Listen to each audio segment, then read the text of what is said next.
Bəli, birbaşa olaraq Türkiyənin mövqelərinə zərbə endirmək mahiyyəti daşıyır bu hava zərbələrinin. T4 aviabazasında Türkiyənin perspektiv planları vardır. Burada hava cümlə müdafiə sistemləri yerləşdirmək, özünün milli sənaye istehsalı olan hava cümlə müdafiə sistemləri, yəni Sipər, Hisar, S-400 hava cümlə müdafiə sistemləri yerləşdirilə bilər və burada Türkiyə öz milli maraqları çərçivəsində Suriyanın suverenliyində, möhkəmliyində, ərazi bütövlüyündə maraqlıdır.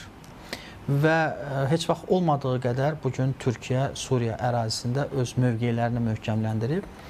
Və burada da iki senari vardır. Bir, ondan ibarətdir ki, yenə də İsrail və Amerika Birləşmiş Ştatları birgə şəkildə burada Türkiyənin maraqlarına, bölgə politikasına zərbə vurmağa çalışırlar. Çünki ölkənin şimal-şərqində Kürd qruplaşmaları, ABŞ bazası və Kürdləri dəstəkləyən ABŞ vardır. Digər tərəfdən Bəşər Əsədin hakimiyyətdən getdiyi dövrdə yeni ərazilərə yiyələnən İsrail Qolan təpələrindən də digər ərazilərə öz maraqlarını yayıb və burada Türkiyəni daha çox regionda möhkəmlənmək istəmədiyindən İsrailin bu cür yəni bunu qarşısını almağa çalışır deyir.